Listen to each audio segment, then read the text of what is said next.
Hello, everyone. This is my new quarterly updates in which I give you a list of trends that I'm seeing in wineries across the US, maybe their challenges that they're facing, maybe their new practices that I'm seeing emerge in a lot of wineries that I work with. But in general, these will just be a list of trends, and below in the notes for this blog, I will give you a list of resources and possible next steps that you may take depending on the different things that I see. So with that, let's get started with our first quarter trends that I'm seeing.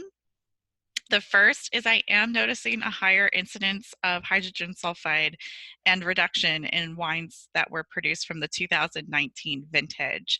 Now, keep in mind, most of these were probably linked to an inability of measuring YAN, or yeast available nitrogen.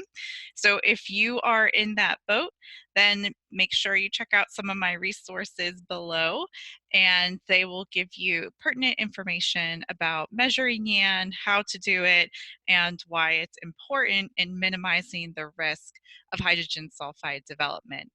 In a few cases, I will admit that the H2S or reduction came from some other source that was not related to the YAN. This happens sometimes, you're not alone. And in those cases, please make sure to check out some of my remediation techniques. Of course, there is always copper treated, and a lot of my clients will know I also help them reduce the amount of residual copper that remains in the wine for bottling to try to maintain stability and quality for as long as they can once that bottle hits the shelves. But there's other techniques for reducing hydrogen sulfide and reduction aromas. And some of the enological suppliers will sell different products to address this need. You can also look at using lees stirring if you have fresh, clean lees, and you've noticed that it's helped in the past. Our second trend is high pH wines. I'm seeing this in both white and red wines in regions that I wouldn't especially expect high pH to exist. These are wines where the pHs are coming in above 3.8 by the time primary fermentation is done, and they may go up and over 4.0 by the time malolactic fermentation is done. Now, in most of these cases that I'm noticing it, the grapes or the juice did not give any indication that the pH was going to be that high by the end of primary.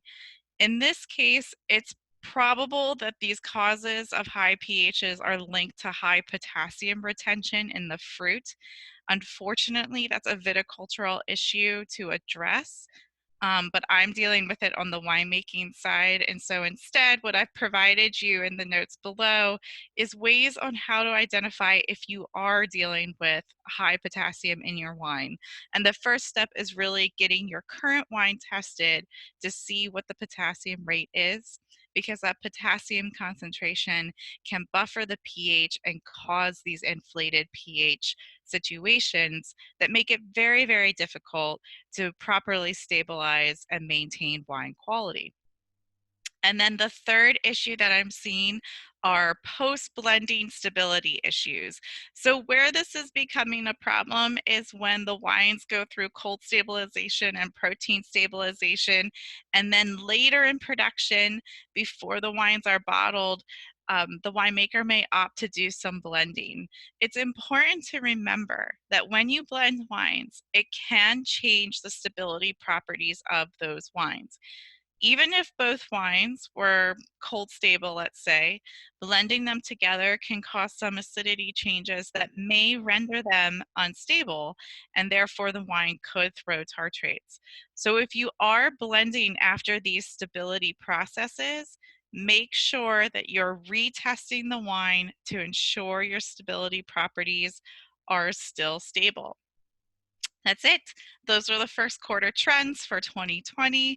I hope you're all doing very well this winemaking season. Of course, if you have any further questions or want me to address some topics or look for some topics in the next quarter, please direct message me or DM me on Instagram at DG Winemaking. That's my handle on Instagram.